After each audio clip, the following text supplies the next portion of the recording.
Y hoy vamos a tocar un tema acerca de salvar a la familia de la frustración financiera. Algunos principios que vamos a extraer del profeta Joel, del libro del profeta Joel, para reactivar la economía en el hogar. Eso es lo que queremos hablar. Tenemos que reconocer que uno de los problemas que a veces se da dentro de la familia, sabemos que dentro de las familias pues hay dificultades, ¿verdad? Hay problemas, pero uno de los que tiene mucho auge es la situación económica. ¿Cómo podemos nosotros entonces librar esta situación económica como familias? Y vamos a ver aquí algunos principios en el libro de Joel, en el libro del profeta Joel. Este tiene 3 puntos principales, realmente este libro de Joel. Habla acerca del juicio venidero, acerca de la segunda venida de Jesús, habla acerca de las profecías, acerca del derramamiento del Espíritu Santo, ¿verdad? Que lo vimos en Hechos 2, y el tema de la misericordia de Dios, la restitución de Dios hacia nuestras vidas. Entonces vamos a aprender algo acá del profeta Joel. Así que vamos a leer Joel capítulo 1, verso 3 y 4, y dice la escritura: contadlo a vuestros hijos y vuestros hijos a sus hijos y sus hijos a las siguientes generaciones. Lo que dejó la oruga lo comió la langosta, lo que dejó la langosta lo comió el pulgón, y lo que dejó el pulgón lo comió el saltón. Y esta es una devastación realmente en el pueblo de Judá. El profeta Joel profetizó a la tribu de Judá, o sea, a la nación de Judá, al reino del sur, y aquí estaba dividido la nación de Israel, y él está profetizando acá. Ahora, acá hay una devastación, hay una situación que el pueblo está viviendo. Los comentaristas bíblicos, cuando hablan acerca de este pasaje de Joel, algunos dicen pues que es el desarrollo de este animalito, ¿verdad?, que va en sus diferentes etapas. Algunos otros dicen que son diferentes clases, digamos, de langostas o de grillos, diríamos acá, que están atacando, digamos, las plantaciones. Y algunos otros hablan acerca de que esto es solamente figurativo y que fueron ejércitos y naciones las que atacaron al pueblo de Judá. Cierto, de cualquier forma que sea la interpretación, lo cierto es que había una calamidad, estaba pasando una situación difícil, complicada, estaban viviendo poder tal vez hacerse de una casa, de un terreno, para poder obtener bienes materiales. Entonces sufrió, peleó, luchó, trabajó esforzadamente de sol a sol y tuvo poco tiempo de descanso, poco tiempo de compartir. Y entonces piensa: voy a hacer esto para que a mis hijos no les cueste, ¿verdad? Y entonces uno piensa que uno está haciendo un bien con eso, y realmente está haciendo un bien. Lo malo es que a veces no testificamos las carencias que hemos tenido y el sufrimiento que hemos pasado para alcanzar lo que tenemos. Pero aquí el profeta Joel está diciendo: cuéntenle a sus hijos, testifíquenles, háblenles, ¿verdad? Porque a veces para los hijos es más fácil solo pedir, ¿verdad? Necesito, bueno, ya no es ni necesito, ¿verdad? Quiero un par de zapatos, quiero un pantalón, quiero una camisa, quiero un juguete, quiero, y todo es como un poco más exigido, ¿verdad? No es una petición, sino una exigencia. Entonces, lo que está diciendo el profeta Joel es: cuéntenles a sus hijos, testifiquen a sus hijos lo que ustedes han vivido, y que sus hijos le cuenten a sus hijos, o sea, a sus nietos, y que sus nietos le cuenten a las siguientes generaciones. O sea, lo que está diciendo es que este conocimiento hay que pasarlo, hay que transmitirlo.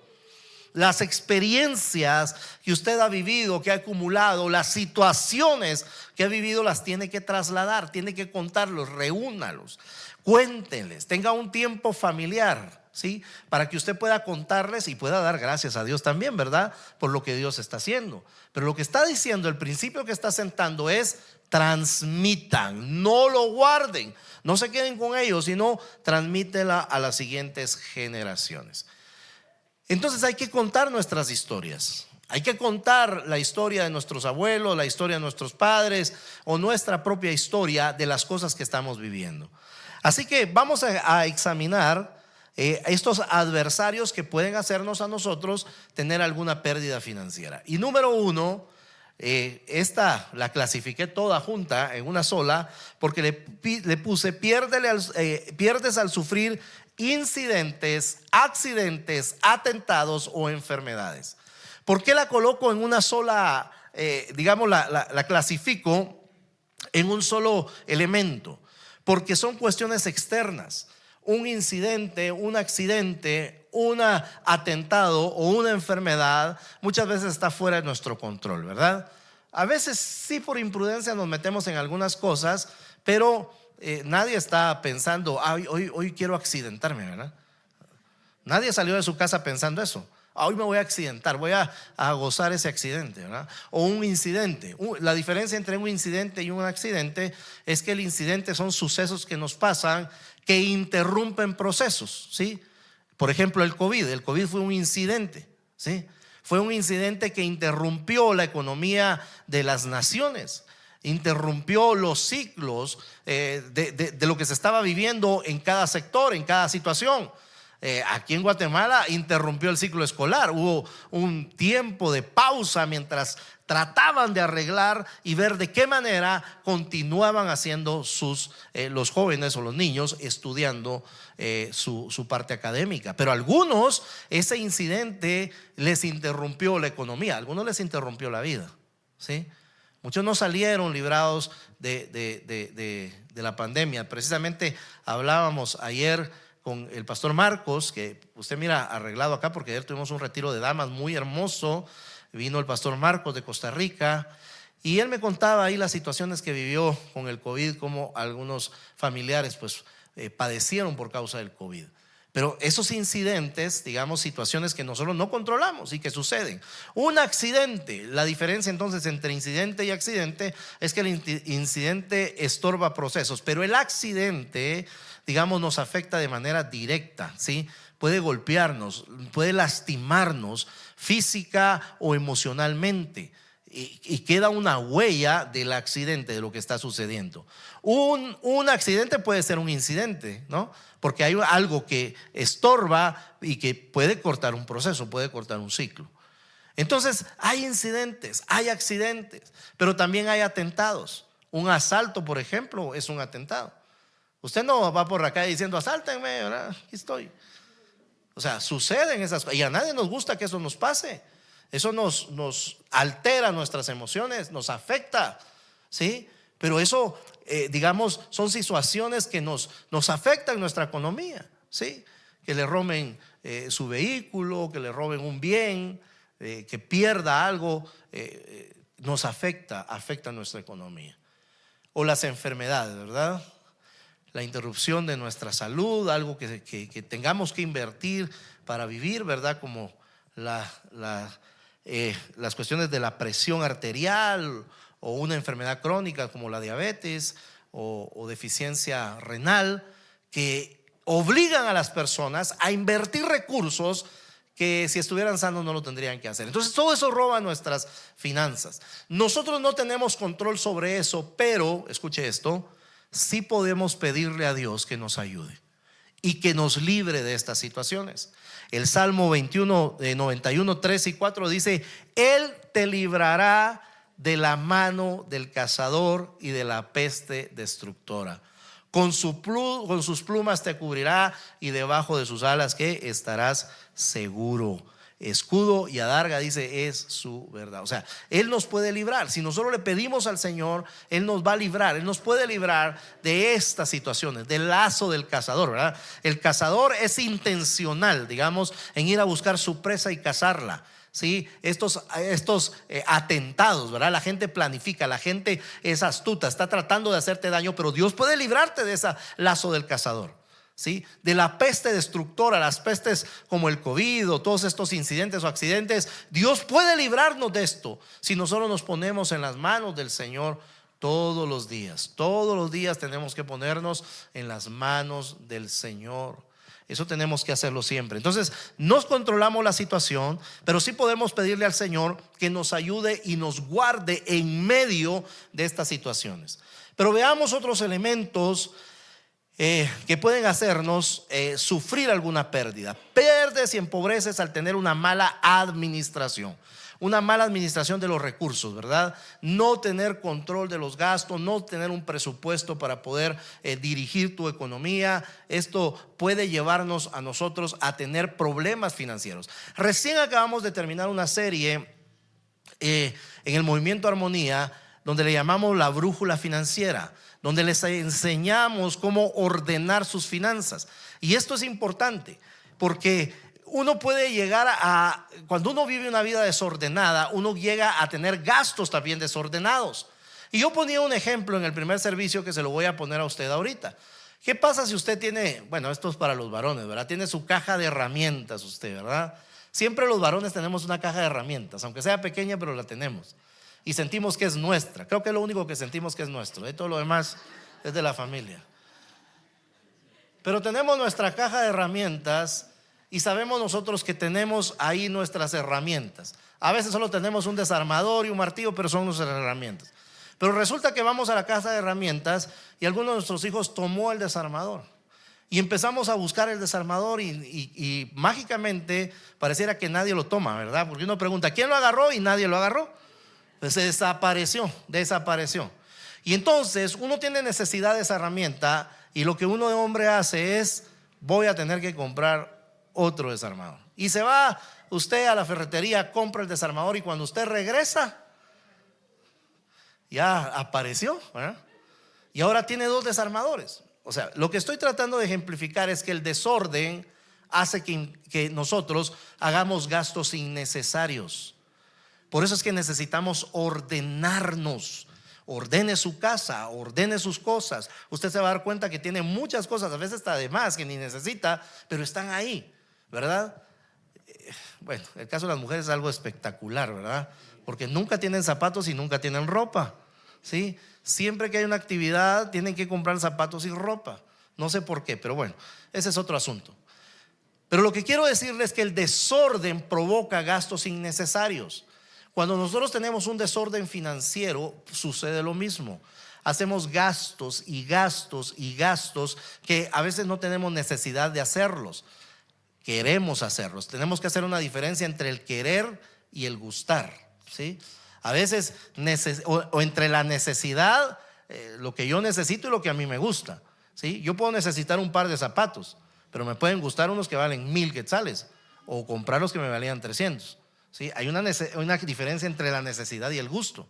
Entonces a veces yo caigo en gastos innecesarios porque como no tengo un control financiero, yo digo, sí me alcanza, y cuando yo siento no me alcanza para llegar a fin de mes. Entonces el desorden financiero puede llevarnos a nosotros a tener fracasos financieros. Ahora, hay otra situación, y esta otra situación es no apresurarse a ser fiador de ninguna persona. Oiga esto, y esto se lo estoy diciendo yo como pastor de esta iglesia: no sea fiador de nadie. Ni Dios, es que somos buenos amigos, hemos sido amigos de muchos años. No lo sea.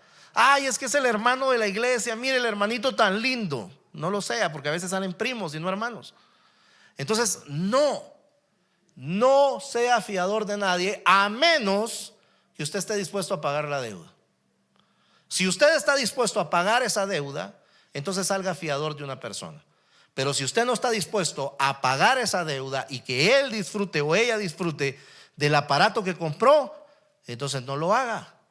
Porque el apresurarnos es ponernos lazo, es nosotros comprometer nuestros recursos. Nosotros no vamos a disfrutar del bien, nosotros no vamos a disfrutar quizás de lo que se adquirió, pero sí vamos a tener la responsabilidad de pagar, porque nos estamos haciendo fiador. Entonces el consejo es: no lo haga. Mire, le voy a quitar ese peso. Cuando alguien le venga a decir a usted, hermano, ¿será que me puede ayudar a ser fiador? Dígale, mi pastor me dijo que no, y mándelo aquí conmigo, y yo le voy a decir que no. Yo le voy a decir, no le di permiso al hermano, así que no se preocupe. Usted quítese esa responsabilidad. Es parte del orden financiero, parte de ser ordenados de manera financiera. Otra situación es el ser indoctos. Pierdes al ser indocto, al no tener conocimiento acerca de cómo manejar los recursos. Tienes que estudiar, meterte a cursos, meterte a capacitaciones de cómo manejar las finanzas, cómo manejar las finanzas familiares. Mire, cuando una pareja se va a casar acá en la iglesia, nosotros tratamos de darle consejería prematrimonial. Por eso se llama pre, ¿verdad? Antes de que contraigan matrimonio. Y uno de los temas que se toca es la parte financiera. ¿Cómo manejar las finanzas en familia? ¿Cuáles son los principios que deben ser fundamentales en el hogar? ¿Verdad? ¿Cómo se manejan? ¿Por qué? Porque entramos y traemos un desorden en nuestra casa, el otro también trae otro desorden en su casa, y cuando se juntan hacen un relajo financiero. No se ponen de acuerdo, se meten a problemas, eso crea situaciones conflictivas dentro del matrimonio. Entonces no queremos eso, sino queremos que su matrimonio sea un matrimonio exitoso y que dure toda la vida que usted va a estar en esta tierra. Queremos que usted tenga un matrimonio exitoso, que camine bien en su matrimonio. Entonces tenemos que aprender, y eso lo aprendemos ya. Nosotros tenemos la responsabilidad como padres de enseñarle a nuestros hijos a cómo manejar las finanzas, a cómo deberían de manejar sus finanzas. Mire, si usted es de aquellos que, bueno, no sé si eso todavía se acostumbra o no, ¿verdad? Pero que le da una mesada a su hijo en la semana y le dice: esto va a ser para que vayas al colegio y puedas tener tu refacción, enséñele que lo primero que tiene que apartar es el diezmo. Si usted no se lo enseña ahorita, que está de pequeño, nunca lo va a hacer de grande. No lo va a hacer de grande. Eso se enseña cuando usted le da un quetzal a su hijo y le dice: ¿querés un quetzal? Está bien, pero 10 centavos son del Señor. Y enséñele lo que lo entregue a escuela dominical, que agarre un sobre, métale los 10 centavos y ponga diezmo y póngale su nombre. Que lo aprenda a llenar, que aprenda a llenar su sobre y que lo entregue. Y que diga: Señor, aquí estoy trayéndote lo que es tuyo. Bueno, todo es del Señor, ¿verdad? Lo que tú, Señor, dices que tengo que dar. Entonces es nuestra responsabilidad enseñar, pero también es nuestra responsabilidad aprender, porque a veces ni nosotros sabemos cómo manejar las cosas. Pero también podemos perder al ser negligentes. Cuando hablamos de negligencia, estamos hablando de falta de responsabilidad, de ser impuntuales, de no buscar la excelencia y de dejar pasar todas las oportunidades que se presentan enfrente, que nos pasan enfrente.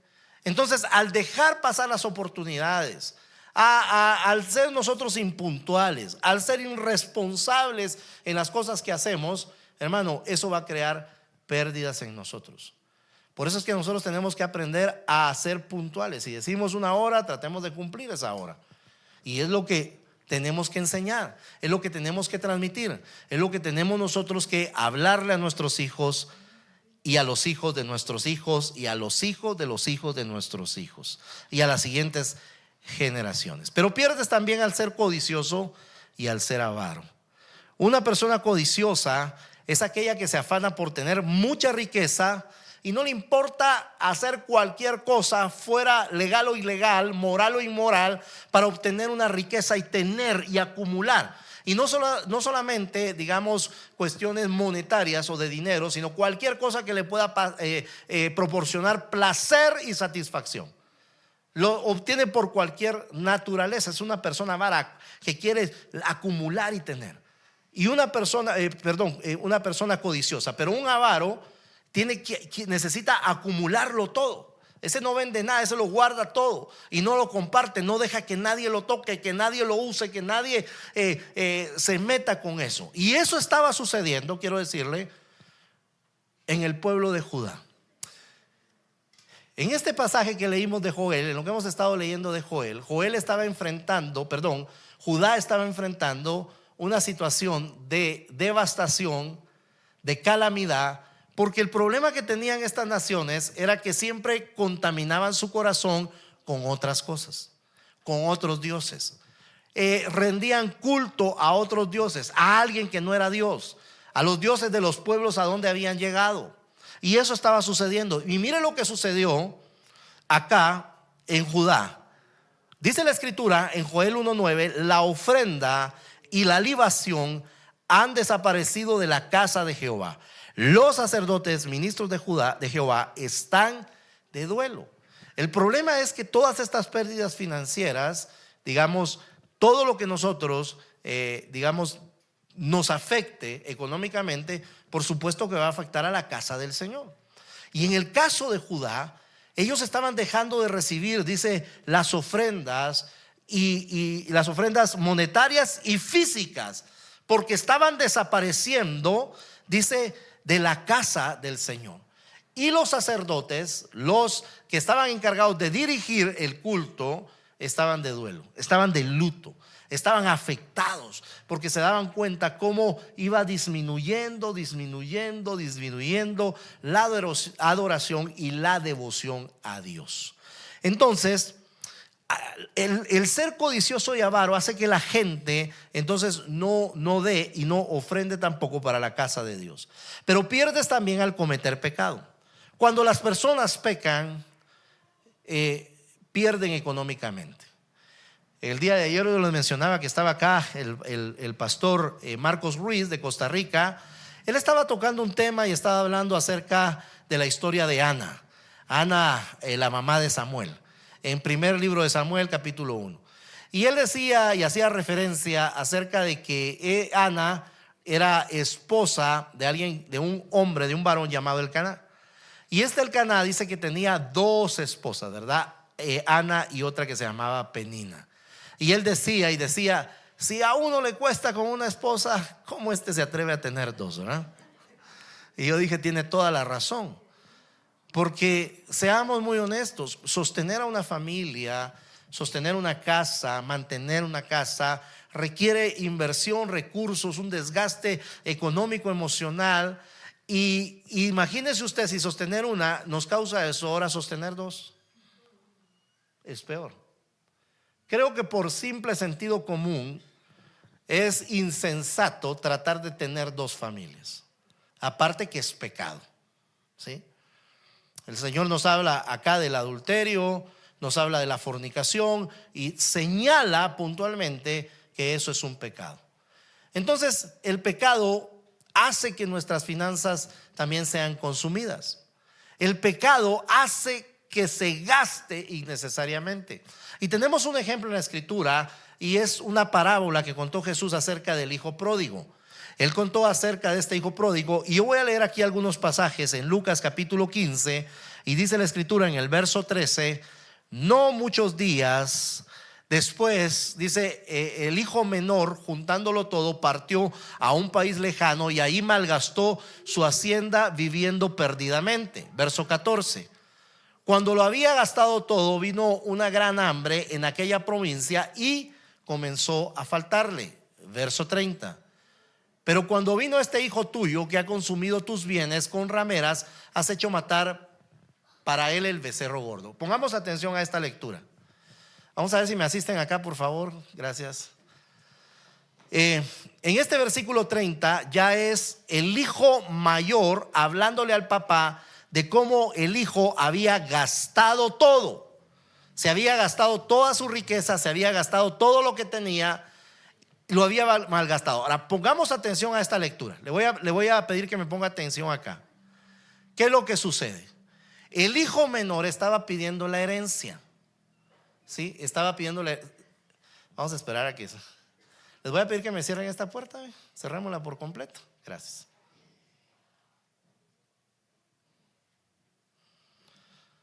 Vamos, campeón. Gracias. Vamos a ver. Ahora sí, voltea a ver para acá. Estamos hablando del hijo pródigo. Entendamos el contexto que lo que está sucediendo.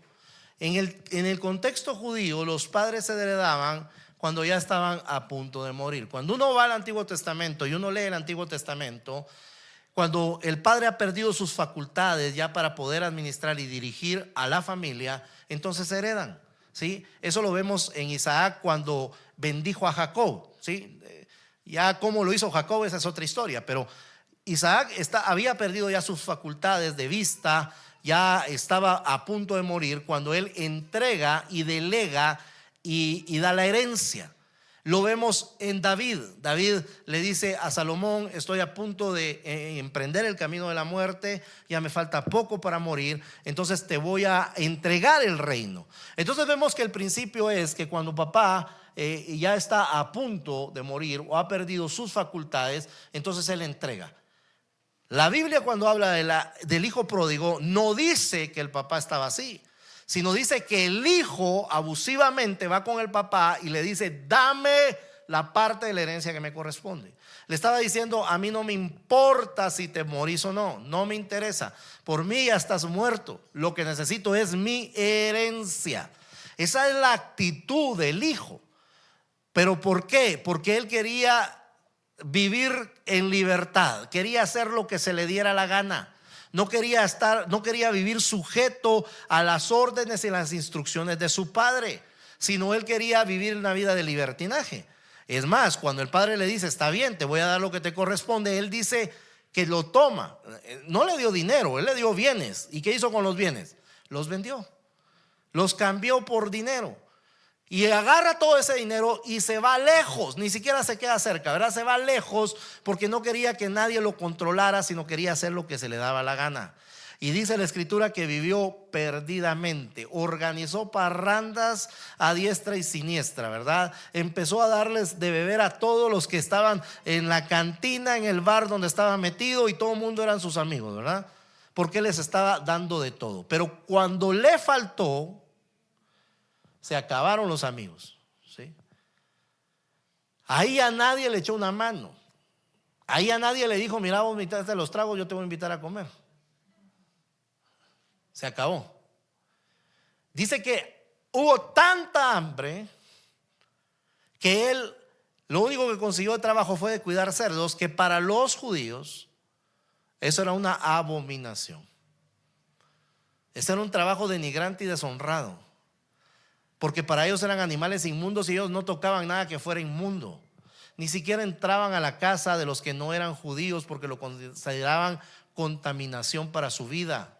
Por eso cuando Pedro en Hechos capítulo 10 llega a la casa de Cornelio, y en Hechos capítulo 11 él rinde el reporte, le dicen, lo primero que le preguntan es: ¿entraste a la casa de un hombre romano? Le están reclamando, porque para ellos eso es inmundo, y cuidar cerdos es peor. Pero este no solo los estaba cuidando, sino dice que deseaba comer esa comida. Eso es lo que hace el pecado: destruye, te arranca tus finanzas, te arranca los recursos, te arranca lo que Dios te ha regalado, te ha bendecido. Ahora, ¿cómo podemos salir de ese estado? Porque no queremos vivir en ese estado, un estado de calamidad. Eso es lo que estaba viviendo el pueblo de Israel. Eso es lo que estaba viviendo el pueblo de Judá: calamidad, destrucción.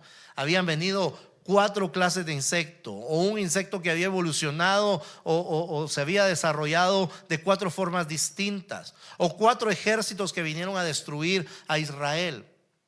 No importa lo que haya sido, estaban en un momento de dificultad. Y esto es lo que sucede, y lo que vemos en Joel 1:19. Dice la escritura: a ti clamo, oh Señor, porque el fuego ha devorado los pastos del desierto, y la llama ha consumido todos los árboles del campo. Hermano, ya no fueron a los ejércitos de afuera, ya no fueron a buscar ayuda extranjera. No dijeron: le vamos a decir a Egipto que nos mande una donación, ¿verdad? Porque así se manejan los préstamos. No crea que esas donaciones que vienen en el extranjero son regalos, hermanos, son préstamos. Es que donaron no sé cuántos millones. Sí, pero son deudas para nosotros. Entonces ellos no fueron a buscar eso, sino dijeron: a ti clamo, oh Señor. ¿Sabe cómo lo diría Pedro? Pedro lo dijo de esta manera: ¿a quién iré, Señor, si solamente tú tienes palabras de vida eterna? ¿A quién podemos acudir? Tenemos que acudir al Señor. Tenemos que aprender a clamar, a pedir al Señor. Y tiene que ser en 2 maneras. Esto tiene que funcionar de esta forma. Cuando estamos sufriendo una calamidad financiera, una situación financiera, lo primero que debe haber en nuestro corazón debe ser arrepentimiento. Un arrepentimiento genuino y no un remordimiento externo. Hay una diferencia, y le voy a explicar esta diferencia. Mire lo que dice Joel capítulo 2 verso 13. El Señor les responde y les dice: rasgad vuestro corazón y no vuestros vestidos. Volved ahora al Señor vuestro Dios, porque Él es compasivo y clemente, lento para la ira, abundante en misericordia, y se arrepiente de infringir el mal. Ahora, aquí le está diciendo que tu arrepentimiento sea un arrepentimiento interno y no externo. Porque hay personas que dicen, ay, sí, perdóname, no va a volver a pasar, pero siguen en lo mismo. Arrepentimiento significa cambio de rumbo, cambio de dirección. Significa que yo iba para un lado y me doy media vuelta y voy para el otro, en sentido totalmente contrario. Eso significa arrepentimiento. Y él les decía que se rasgue vuestro corazón y no vuestro vestido. Porque los judíos, cuando tenían una dificultad, un luto, o estaban expresando un dolor, lo que hacía era que se rasgaban la ropa y se echaban ceniza. Que eso lo practican actualmente. Cuando a una persona está de duelo, muere un familiar, ellos en el cementerio donde están enterrando a sus familia, ellos rasgan su ropa, les rasgan una parte de la ropa. Y en el caso de los varones, digamos, ellos durante una semana no salen de su casa para nada, no se afeitan ni se cambian la ropa. Siguen con esa ropa rasgada. No se cambian porque están demostrando su luto, su duelo. Entonces lo que el Señor les estaba diciendo es: a mí no me interesa que se rasguen la ropa. A mí lo que me interesa es que se rasguen el corazón, que el arrepentimiento venga del corazón. No solamente que expresemos, sí, me arrepiento, sí, pero seguimos en lo mismo. A Dios le interesa que cambiemos nuestras actitudes, que realmente haya un arrepentimiento, un cambio de rumbo, algo distinto, algo diferente. Ahora, quiero decirte esto: nosotros por sí solo, por nuestra naturaleza pecaminosa, es un poco difícil que nosotros entendamos que tenemos que cambiar, comprendamos que nosotros tenemos que cambiar. Nosotros necesitamos la inspiración, la gracia, el amor y la misericordia de Dios en nuestra vida para que se produzca ese verdadero arrepentimiento. O sea, todo nace del corazón de Dios.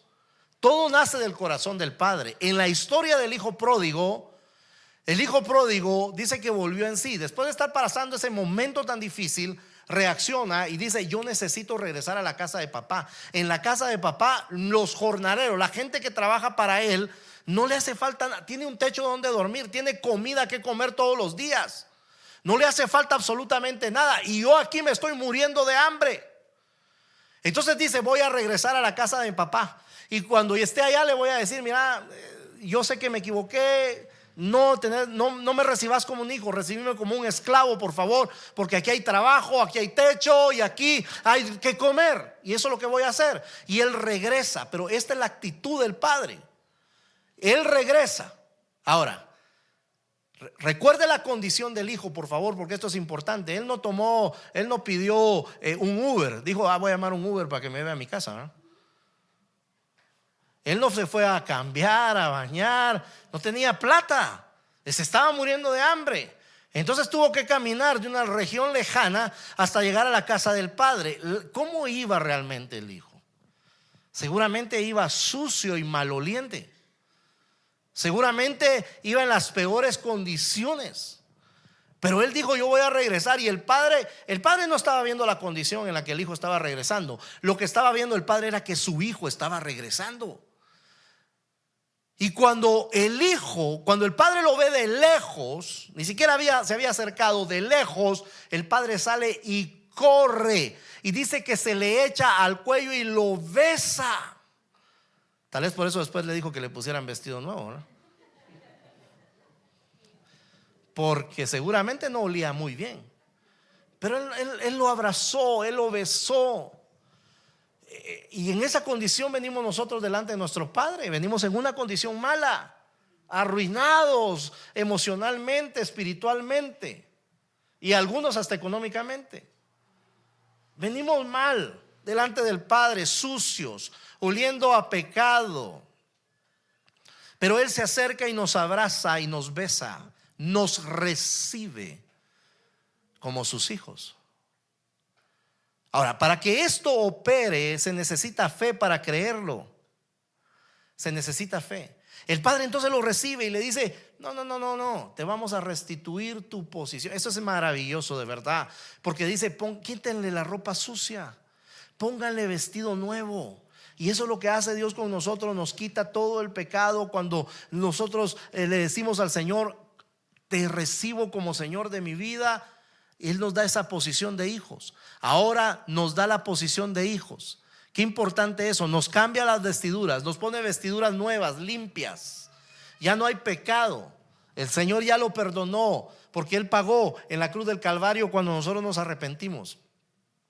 Nos da la posición de hijos, porque yo les he dicho en otras oportunidades, los esclavos no usaban calzado, solo los de casa. Y lo que Él le dice es: pónganle calzado en los pies. Él sigue siendo mi hijo. Le pone calzado nuevo en los pies y le da su autoridad. ¿Por qué le pudo haber puesto el calzado y decirle: está bien, sos mi hijo, pero ya tus bienes te los gastaste, papadito? Pero no, le pone anillo en el dedo, diciéndole: siguen siendo tus cosas, te estoy dando autoridad, la autoridad sobre las cosas que están en esta casa. Por eso cuando el hombre, el hermano grande regresa, está enojado, frustrado. Otro día vamos a hablar de ese caso, pero él está diciendo: ¿por qué si este se lo gastó todo? Vivió perdidamente, se lo gastó con rameras y ahora se es fiesta. ¿Cómo es eso? Y él explica: tu hermano había muerto pero ha revivido, se había perdido pero ahora se ha encontrado. Y es por eso es que estamos haciendo fiesta, porque se ha arrepentido. Ahora viene una restitución de parte de Dios acrecentada. Pero para que eso suceda, nosotros necesitamos fe. Necesitamos creer y recibir. A mí me gusta Hebreos, porque Hebreos 11 inicia hablando acerca de lo que es la fe. Pero Hebreos 11:1, pero en Hebreos 11:6 dice: pero sin fe es imposible agradar a Dios. Porque aquel que le busca tiene que saber que Él está ahí y que es recompensador, galardonador de todos aquellos que le buscan. Entonces yo necesito fe para creer que soy hijo de Dios. ¿Cuántos hijos de Dios hay aquí? ¿De verdad lo cree, hermano? ¿De verdad cree que usted es hijo de Dios? Y si usted cree que usted es hijo de Dios, ¿sabe qué está haciendo? Tiene que creer que Él es su Padre, que Él es nuestro Padre, que nuestro Padre nos ama. Hermano Marcos Ruiz ayer hacía unas preguntas, y cuando le estaba preguntando a las hermanas, les decía a las hermanas: ¿cuántas de ustedes le prohíben a sus hijos que abra la refri, ¿verdad? Y saque algo que está en la refri? Creo que nadie lo hace. Yo creo que usted no es de los que le echa llave a la refri, ¿verdad? O de los que amenaza a sus hijos: no vaya a abrir la refri porque ya sabe que le cae, ¿verdad? Tal vez algunos nos amenazaron así, ¿verdad? Por las limitaciones y las escaseces, pero usted podía meter una botellita de agua a la refri y sacarla cuando estaba fría y bebérsela sin ningún problema. Y a veces se bebía hasta la de su hermano, y ahí sí habían problemas, ¿verdad? Pero lo que quiero decir es que no prohíbe, no hay prohibiciones para los hijos. Pero usted no va a permitir que lo haga un vecino, ¿sí o no? Que venga el vecino y decirle: buenas tardes, con permiso, don Edson, voy a sacar una botellita de agua. Yo le digo: uy, momento, ¿quién sos y de dónde eres y hacia dónde vas? O sea, porque a los hijos uno les da esos permisos. Entonces yo debo de creer con fe que tengo esa bendición de poder entrar al secreto de mi Padre, al secreto de mi Dios, a la presencia misma del Señor, que es mi Padre. Nada me lo prohíbe. Él no me puso limitaciones, al contrario, rompió el velo para que nosotros pudiéramos entrar al trono de su gracia y poder pedir auxilio en el momento que lo necesitamos. Y ese es el poder de nuestro Dios.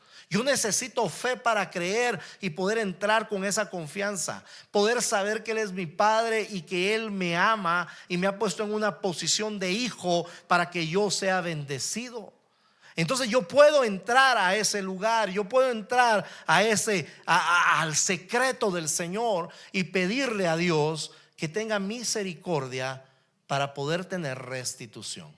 Ahora, observe esto, porque la historia en Joel inicia con una devastación, continúa hablando acerca de los problemas que se dan en la devastación y cómo eso afecta a la casa del Señor. Pero sigue hablando acerca de que el pueblo tiene que arrepentirse.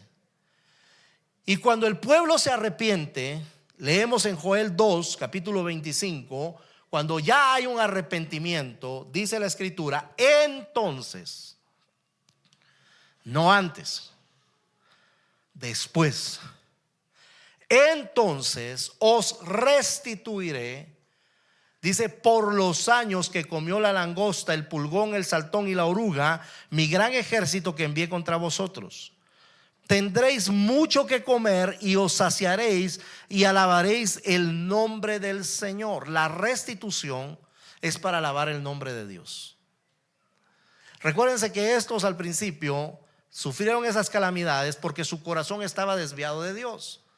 Ahora se arrepienten y Dios dice: les voy a restituir. Van a tener suficiente para comer, van a tener lo suficiente para vivir y también para darle gracias a Dios. Mire, yo espero que cuando usted se siente a la mesa y coma, le dé gracias a Dios. Le diga al Señor: gracias porque hoy tengo para comer. Que cuando usted se despierte, usted pueda decirle: gracias, Señor, porque me has dado la oportunidad de despertar. Los judíos, cuando despiertan en la mañana, tienen una oración que dice: gracias, Dios, por devolverle el alma a mi cuerpo. Mire esto, porque si usted ha leído las escrituras, el Señor, el morir, lo compara con dormir. Y los judíos piensan que cuando duermen puede ser que no despierten y su alma se desprende, ¿verdad? Para dejar el cuerpo inerte. Y entonces cuando ellos despiertan en la mañana, lo primero que hacen es decir: gracias, Dios, por devolver el alma a mi cuerpo. Imagínense qué tremendo, hermano. Nosotros nos levantamos y decimos: ¡a la gran otra vez! Nos toca ir a trabajar.